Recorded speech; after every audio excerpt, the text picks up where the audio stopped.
Hi, welcome to Storytime with Miss Bell. I'm going to be trying something new today. I'm going to be reading The Wonderful Wizard of Oz by L. Frank Baum. I hope you enjoy it. Let's begin. The Wonderful Wizard of Oz by L. Frank Baum. Chapter 1, The Cyclone. Dorothy lived in the midst of the great Kansas prairies with Uncle Henry, who was a farmer, and Aunt Em, who was the farmer's wife.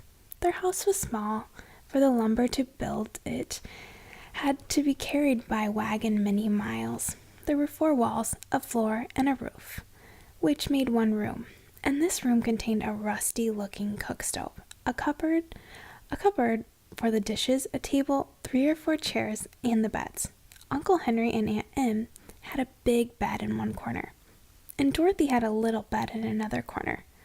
There was no garret at all, and no cellar except a small hole dug in the ground, called a cyclone cellar, where the family could go in case one of those great whirlwinds arose, mighty enough to crush any building in its path. It was reached by a trapdoor in the middle of the floor, from which a ladder led down into the small dark hole. When Dorothy stood in the doorway and looked around, she could see nothing but the great gray prairie on every side. Not a tree nor a house broke the broad sweep of flat country that reached to the edge of the sky in all directions. The sun had baked the plowed land into a gray mass, with little cracks running through it. Even the grass was not green, for the sun had burned the tops of the long blades until they were the same gray color to be seen everywhere. Once the house had been painted, but the sun blistered the paint and the rains washed it away, and now the house was as dull and gray as everything else. When Aunt Em came there to live, she was a young, pretty wife. The sun and wind had changed her, too.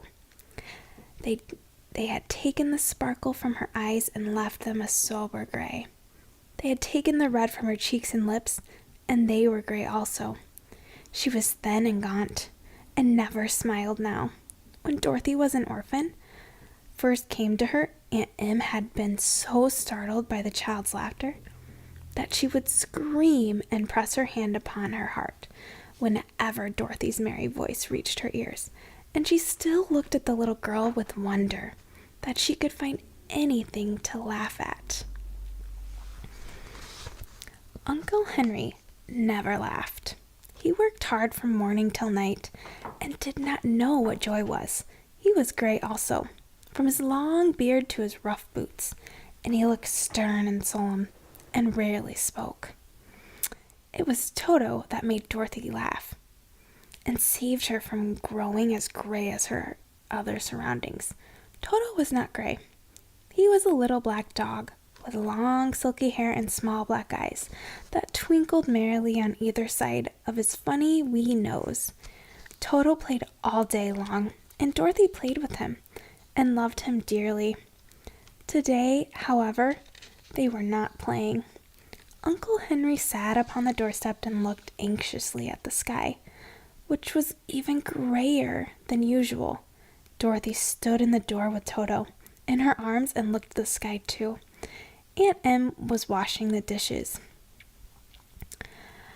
From the far north, they heard a low wail of the wind, and Uncle Henry and Dorothy could see where the long grass bowed in the waves before the coming storm. There now came a sharp whistling in the air from the south, and as they turned their eyes that way, they saw ripples in the grass coming from that direction also. Suddenly, Uncle Henry stood up.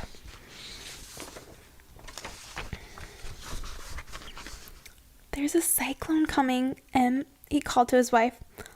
"I'll go look after the stock." Then he ran towards the sheds where the cows and horses were kept. Aunt Em dropped her work and came to the door. One glance told her of the danger close at hand. "Quick, Dorothy," she screamed, "run for the cellar." Toto jumped out of Dorothy's arms and hid under the bed, and the girl started to get him. Aunt Em, badly frightened, threw open the trap door in the floor and climbed down the ladder into the small dark hole. Dorothy caught Toto at last and started to follow her aunt. When she was halfway across the room, there came a great shriek from the wind, and the house shook so hard that she lost her footing and sat down suddenly upon the floor. Then a strange thing happened. The house whirled around 2 or 3 times and rose slowly through the air. Dorothy felt as if she were going up in a balloon. The north and south winds met where the house stood and made it the exact center of the cyclone. In the middle of a cyclone, the air is generally still, but the great pressure of the wind on every side of the house raised it up higher and higher until it was the very top of the cyclone, and there it remained and was carried miles and miles away as easily as you could carry a feather. It was very dark. The wind howled horribly around her, but Dorothy found she was riding quite easily. After the first few whirls around, and one other time when the house tipped badly, she felt as if she were being rocked gently, like a baby in a cradle. Toto did not like it. He ran around the room, now here, now there, barking loudly, but Dorothy sat quiet still on the floor and waited to see what would happen. Once Toto got too near the open trap door and fell in, and at first the little girl thought she had lost him, but soon she saw one of his ears sticking up through the hole, for the strong pressure of the air was keeping him up so that he could not fall. She crept to the hole, caught Toto by the ear, and dragged him into the room, afterward closing the trap door so that no more accidents could happen. Hour after hour passed away, and slowly Dorothy got her fright, but she felt quite lonely, and the wind shrieked so loudly all about her that she nearly became deaf. At first, she had wondered if she would be dashed to pieces when the house fell again. But as the hours passed and nothing terrible happened, she stopped worrying and resolved to wait calmly and see what the future would bring. At last, she crawled over the swaying floor to her bed and lay down upon it, and Toto followed and laid down beside her. In spite of the swaying of the house and the wailing of the wind, Dorothy soon closed her eyes and fell fast asleep. Right, so that's the end of chapter 1. We're going to read chapter 2, which is The Council with the Munchkins. I hope you enjoy it.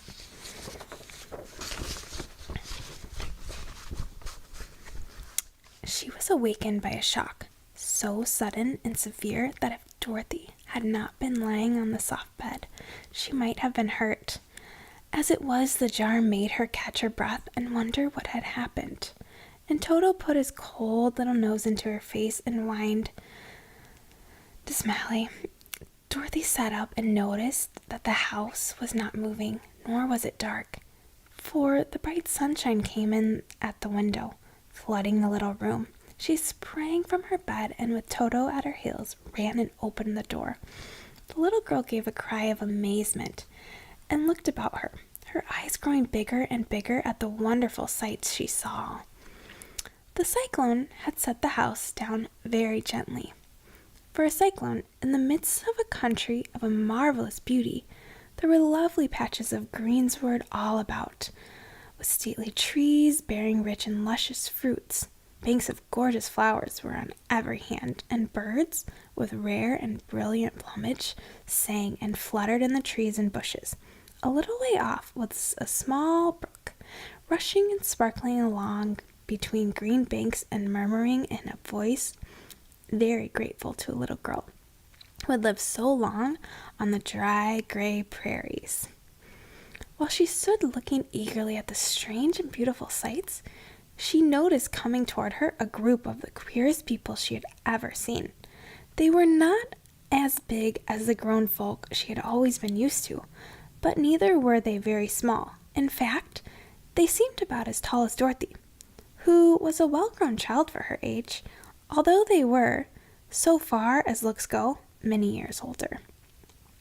There were men and a woman, and all were oddly dressed. They wore round hats that rose to a small point a foot above their heads, with little blue bells around the brims that tinkled sweetly as they moved. The hats of the men were blue. The little woman's hat was white, and she wore a white gown that hung in pleats from her shoulders. Over it were sprinkled little stars that glistened in the sun like diamonds.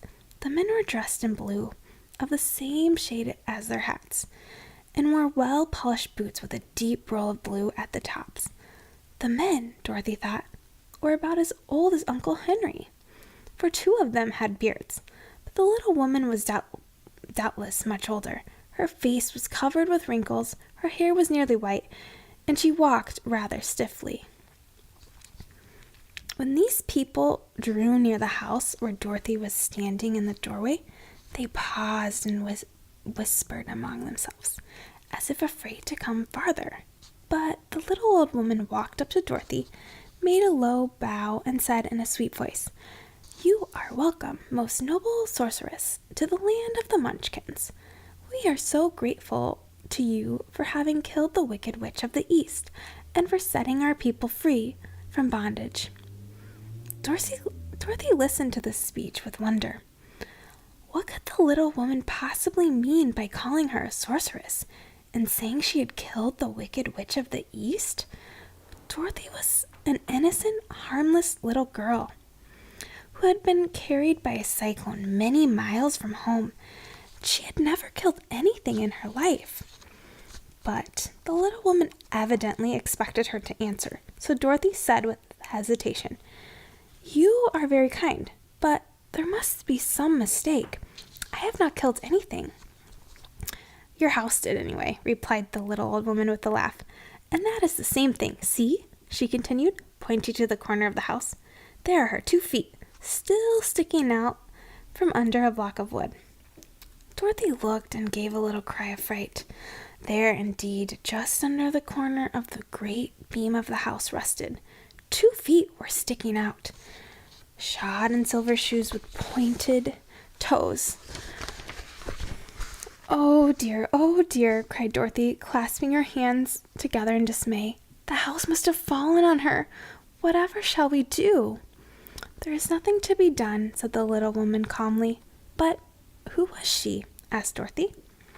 "She was the Wicked Witch of the East, as I said," answered the little woman. "She has held all the Munchkins in bondage for many years, making them slave for her night and day. Now they are all set free and are grateful to you for the favor." "Who are the Munchkins?" inquired Dorothy. "They are the people who live in this land of the East where the Wicked Witch ruled." "Are you a Munchkin?" asked Dorothy. "No, but I am their friend. Although I live in the land of the North, when they saw the Witch of the East was dead, the Munchkins sent a swift messenger to me, and I came at once. I am the Witch of the North." "Oh, gracious," cried Dorothy. "Are you a real witch?" "Yes, indeed," answered the little woman, "but I am a good witch, and the people love me. I am not as powerful as the Wicked Witch was who ruled here, or I should have set the people free myself. But I thought all witches were wicked," said the girl, who was half frightened at facing a real witch. "Oh, no, that's a great mistake. There were only 4 witches in the land of Oz, and 2 of them, those who live in the North and South, are good witches. I know this is true, for I am one of them myself, and cannot be mistaken. Those who dwelt in the East and West were, indeed, wicked witches. But now that you have killed one of them, there is but one wicked witch in all the land of Oz, the one who lives in the West." "But," said Dorothy after a moment's thought, "Aunt Em has told me that witches were all dead years and years ago." "Who is Aunt Em?" inquired the little old woman. "She is my aunt who lives in Kansas, where I came from." The Witch of the North seemed to think for a time, with her head bowed and her eyes upon the ground. Then she looked up and said, "I do not know where Kansas is, for I have never heard that country mentioned before. But tell me, is it a civilized country?" "Oh, yes," replied Dorothy. "Then that accounts for it. In the civilized countries, I believe there are no witches left, nor wizards, nor sorceresses, nor magicians. But, you see, the land of Oz has never been civilized, for we are cut off